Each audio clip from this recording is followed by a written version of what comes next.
Hi and welcome. My name is Robert Hangevall. I'm here at Grenfell Campus Memorial University in the Sculpture Studio.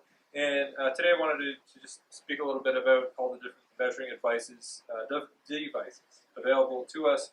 And while some of these might be very common, I'm sure they are, it's worthwhile kind of just going through them and speaking as to how we might use them and where they might have their specific purposes. So I'm going to start on the left side and work my way across, not for any specific reason, just we're going to do it that way. And maybe I'll start with the compass, probably because it's one of the more familiar of the bunch. So these have, of course, probably been in your kind of grade school or high school compass kits. Excellent for making out a line in a circle or whatnot. And of course, these come in many variations and sizes, so you can get them much larger, of course. And they also come in the dividers, which enable you to take accurate measurements. And in this way, it kind of almost works like calipers, which we'll get to later. You can kind of take one spot, transfer to another, or take that measurement and transfer it over another way. One that is probably a little less familiar is this form of a scribe, which looks like two little clamps. And these clamps can be stuck on any kind of straight device, 2x4, a square, and whatnot. And this kind of allows you to, really as long as you want, you could have a 2-meter 2x4, and allows you to kind of make very large scribes. You could switch that out for a pencil as well. And these could be very handy tools for drawing out large circles. Other forms of scribes, of course, are you have a wood scribe, which allows you to create a scribe along a depth. And so by adjusting the screw here, we can slide this up and down. There's on this particular unit here, we have both metric and imperial measurements. You can set it to that measurement, and then scribe along the edge of your surface to kind of mark the depth of something. These also come in metalworking forms as well for scribing into metal, and it could be quite useful for marking a depth of something. It's just another scribe, manual scribe for metal. You can apply this along a ruler, scratch out a mark you want to make. Particularly for metal, this is handy because things like pencil and other kind of marking devices will quickly wear off a metal surface. And so if you're trying to make an accurate cut, a scribe can be very handy for that and also very accurate for that. Kind of pinpoint scribes, but we have your kind of standard awl, and also kind of a punch awl. I'm not going to do that because it'll damage the table, but with this one, there's a snapping function to it, so it kind of punches. This one here, you would just hit with a hammer to punch. The advantage of that, in one of the other videos where we talked about drill bits and whatnot, these kind of create a bit of a divot in the material. It allows the drill bit to kind of follow that hole and not wander. Without using an awl and you're using a drill bit, especially a thin drill bit, it'll wander around the material, particularly if you're working with, say, mild steel, and you may end up starting to drill and you kind of drill in a way that's not intended. So these are important tools. In terms of measuring devices, there are so many out there. I don't know if I need to say too much about this particular thing here, other than they come in different shapes and sizes. But I'm not going to say too much about measuring tape because I imagine you know about it already. Of course, these come in ribbons as well. These are sometimes called like sewing tapes, but the tape measure, the classic tape measure. Really handy for taking measurements around round surfaces and more difficult surfaces. Kind of in line with that, you don't see these around very often, but there are different different kind of forms of measuring devices, and this particular one has an imperial side and a metric side, and you can shape this around any given form to get a sense of like how much material you might need, and what the kind of length of the contour is. And lastly, in just that category of measuring tapes, there's also these extremely long ones. So this one is 100-foot or 30-meter measuring tape that can clip onto something. If you're doing survey or something, it might be handy. Probably not that important if you're working in a space with the size. Moving right along, other forms of kind of measuring, of course, is for thickness. And this becomes really important for certain things if you're working with like drilling through material, or you're trying to kind of assess how much thickness you need on something. These are thickness gauges. And you'll notice that there's two ends to this. And let's say you're measuring the inside of a cup or a hole. You can use the end sides here, and the measurement will show up on top of that. If you're measuring the outside of, say a pipe, you can measure that on the outside of that. It'll give you the outside dimension also there. So these are, again, like all tools come in many levels of quality. A higher quality one can sometimes come with digital readings. I'm just going to show you that here. So this one here has a digital setting to it. Gives you a much more accurate measurement if you need that precision. Also something that is a little bit more fragile, and that's the case. Moving right along to thickness gauges. This is a little bit more complicated one to explain, in that steels, steel sheet material, as well as wire, comes in gauges. And so a sheet steel might be 16 gauge, it might be 12 gauge, 22 gauge. And gauge is kind of, it's another kind of unit of measurement that comes out of the Industrial Revolution, and has its history based in kind of wire drawers, and they would sell material by weight and the amount of thickness of that wire. So it's kind of an interesting system, and a little bit different than we might normally use, but it's one widely used within metal industry and whatnot, and so it is kind of worthwhile knowing. It's interesting, the root of different measuring devices, inches kind of being the thickness of your thumb, and a cubic being kind of elbow to wrist. The history of how we measure things is quite interesting. So a gauge tool can be quite interesting because it's not really the same to measure by metric and then know your gauge. This is kind of particularly helpful in assessing gauge. And if you're doing welding, you want to know the gauges that you're working with so that you can kind of dial in your settings for a welder setting. One that doesn't, they don't always have measurements attached to it. So this is just a set of calipers, kind of not too dissimilar from the divider.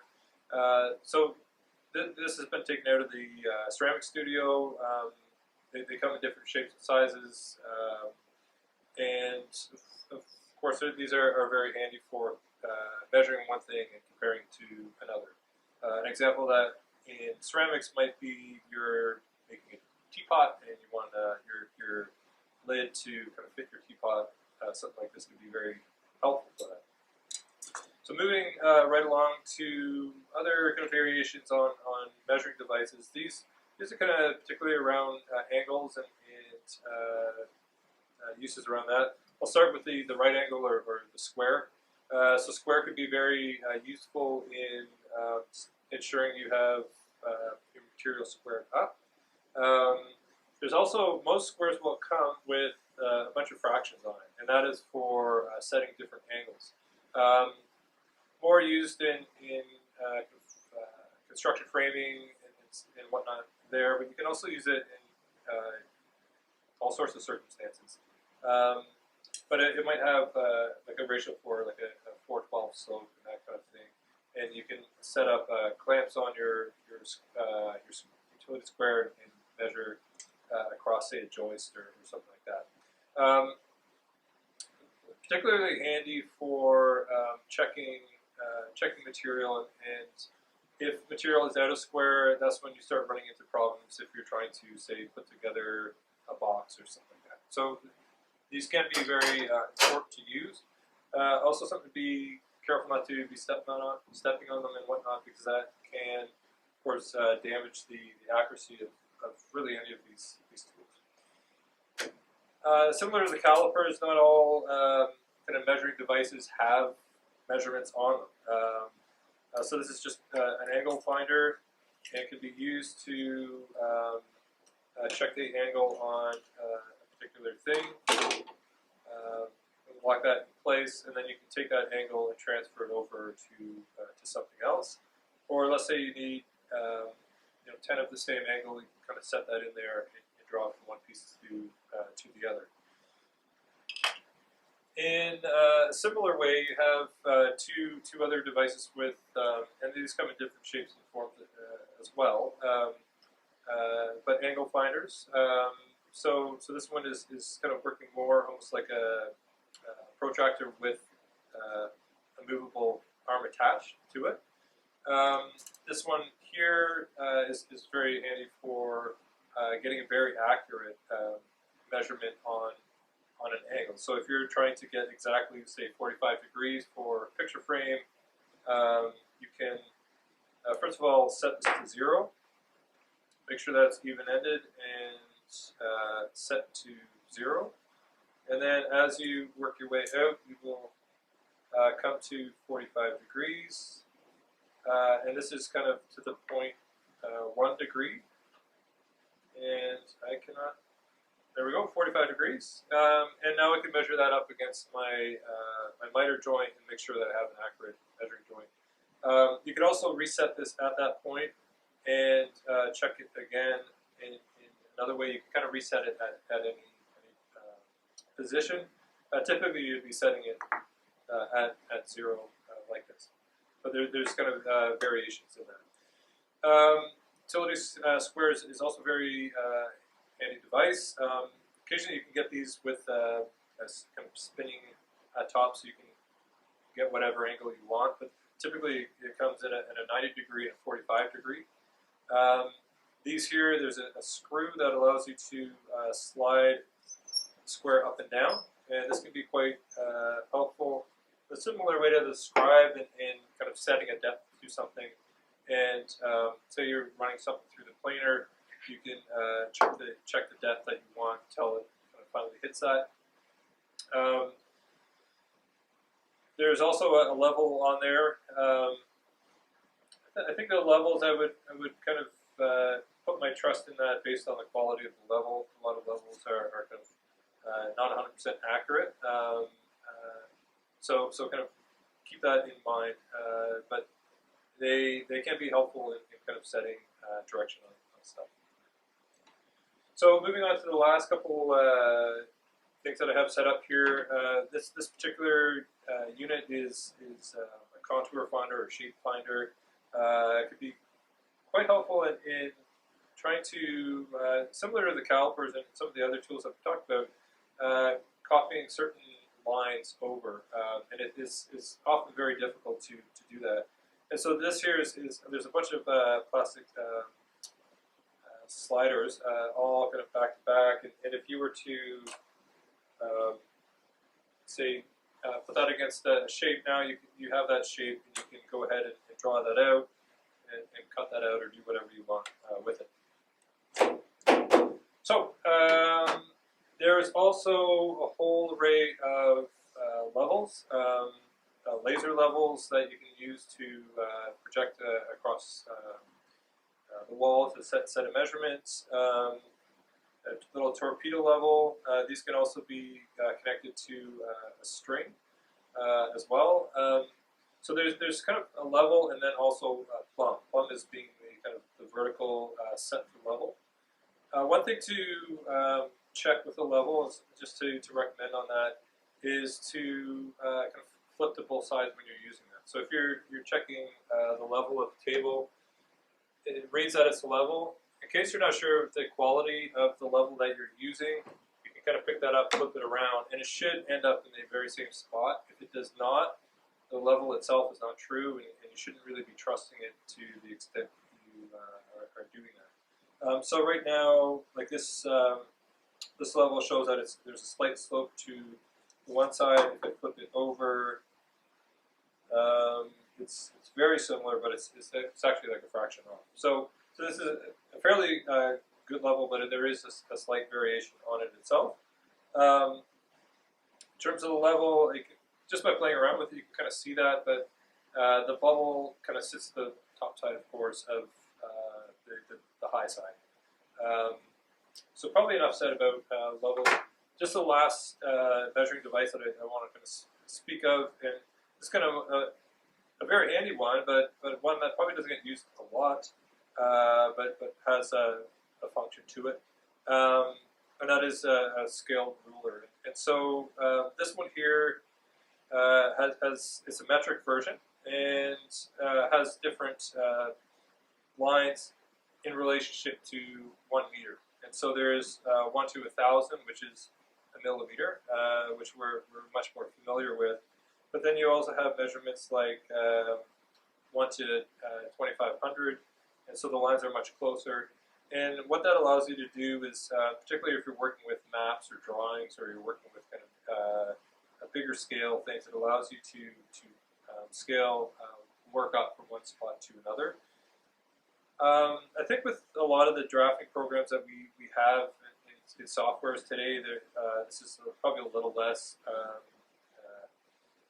important as it was maybe 30, 40, 50 years ago, which they would have been quite important in drafting and whatnot. But occasionally, maybe once in a lifetime, you'll need this. So that's what you need it for. That's really all I have to say about these tools. There's probably a lot more that could be said about each one of these and many other tools that could have been spoken about.